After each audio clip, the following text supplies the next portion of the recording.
that was Juror 2, and I went to unfamiliar territory to watch this, as it wasn't showing anywhere nearby. The theatrical release in the USA saw this movie playing in just 50 cinemas, which is a real shame, as it may be the director's last time behind the camera. Directed by Clint Eastwood and written by Jonathan Abrams, it's part courtroom drama, part true cinema-style story, and part thriller. It proves that Mr. Eastwood can still churn out films that have some weight.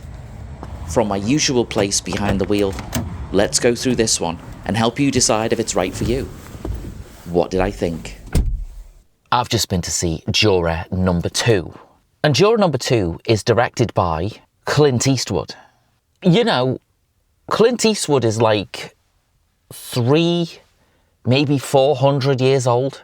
This is what I'd call a movie with a story, right? And I know all movies have a story. Well, 99% of movies have a story. This is completely driven by its story. It's going to pull you in a few different directions based on who you have sympathy for. And every character in this film's predicament is laid out in such a way that, you know, the interconnectedness of all the characters just works so well. It flows so well. I do have a confession to make, and that confession is I am absolutely riveted, intrigued, obsessed, if you will, with true crime documentaries. I mean, anybody that's got a Netflix account, then you know what I'm talking about, right? For me, Netflix is like the king of true crime documentary production. And like, give me a 3-episode, 5-episode, 20, however long it is, give me a true crime documentary and I will watch the whole damn thing and love every second of it. And this film, Juror number 2, it sort of feeds that monster. It scratches that itch, if you will. Although it's fictional, it's completely made up. It plays out like a true crime documentary, but in a fictional film narrative.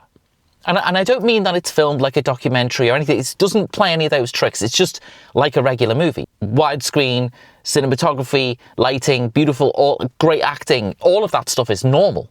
But for me, it just felt like a true crime documentary. I can only say that that's a testament to how well it was written, how well it was put together, how well it was edited, how well it was constructed from beginning to end. Really, really good stuff. Let's carry this on our way back. I think this is worth your time, 100% worth your time. Let's get going. Let me put you in the right place before we go anywhere. All right then, let's pop this here. Let's go through the cast. I normally do this while I'm driving, and I realise that I can't remember anything, so it's kind of good that I'm doing this now. So Nicholas Hoult plays Justin Kemp. He's kind of our main character. He isn't the hero character that you'd expect a male lead to be in a Hollywood film.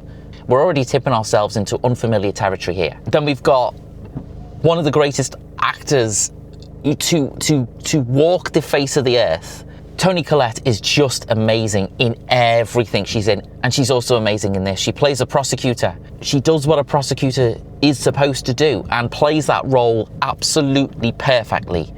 But then, and this is not a spoiler, things tip a little bit that way.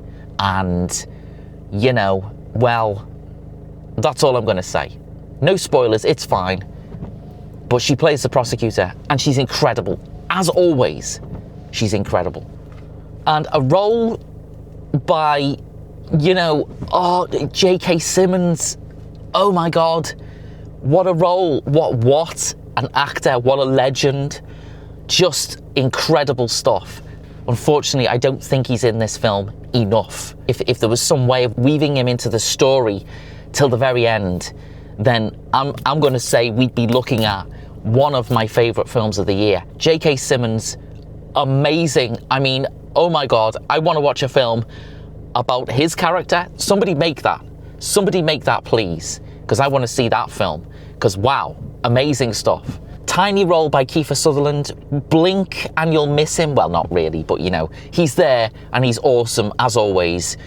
The victim in all of this is Francesca Eastwood. Now, I'm going to need to look this up, because is she Clint Eastwood's daughter or is she Clint Eastwood's granddaughter? And is that me being ageist? I don't know. But like I said, he is 94 years old. 94 years old and making movies still. Wow. I mean, come on. Yeah, I've just looked it up. She is Clint Eastwood's daughter and she's 31 years old. Okay, so that, okay, fine. Okay, fine.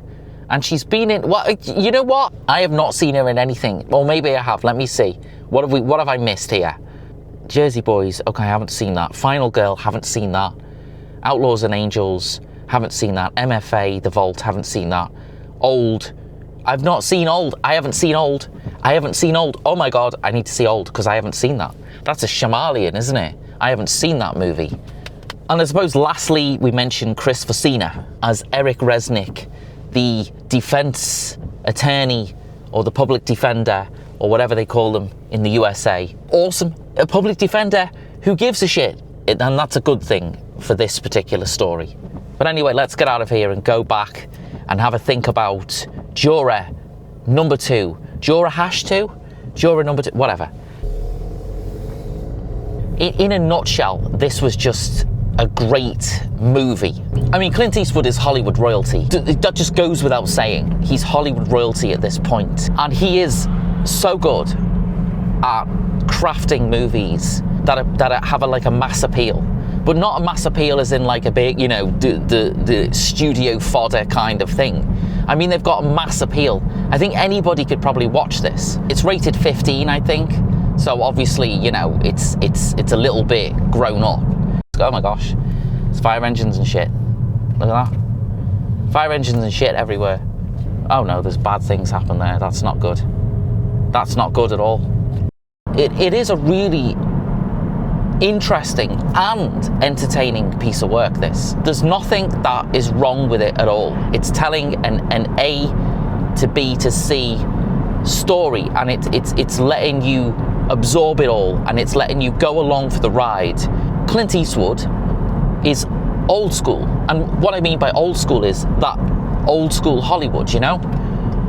And that is absolutely fine, and it works really well here. It's crafted beautifully. I mean, it looks gorgeous on the big screen.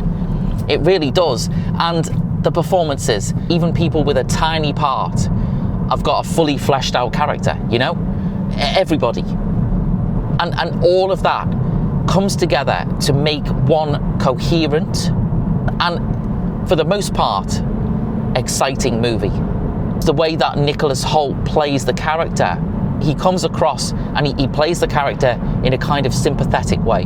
Whereas, you know, the guy who is convicted of the crime, it's not one of them situations where, oh, you know, injustice, oh, blah, blah, blah. You know, as I said, all the characters in this have got a depth to them. Every single one. It doesn't matter who they are. In Toni Collette's character, the prosecutor, there's a moment of realization she has as the story of this plays out. And she handles that so well. And it's like, oh God, the nuance in the way that her character goes from being, yeah, we got this, we know what we're doing. Instead of the glory of the win, it becomes about the sort of investigation and the hunt for justice. So this movie is competent, it's entertaining, it's not flashy, it just works. It works really well. It's told cohesively. You can't complain. You can't complain.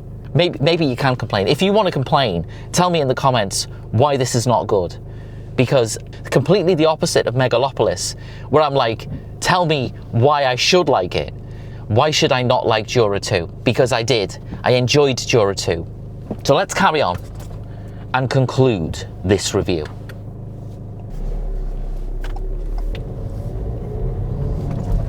So we're on our way, and I'm just going to conclude the review because it's a simple thing. It's not too complicated. It doesn't need a waffling 25-minute review. It's just Clint Eastwood, safe hands. absolutely safe hands. You know where you are. I mean, you made Gran Torino, right? Gran Torino was really good. The end was just oh my god, yeah, fantastic stuff. And this, you know, this is just a good piece of work. It's a good piece of work, and I'm glad I saw it on the big screen. Thanks for watching. I'll see you next time, where we'll be doing a home review.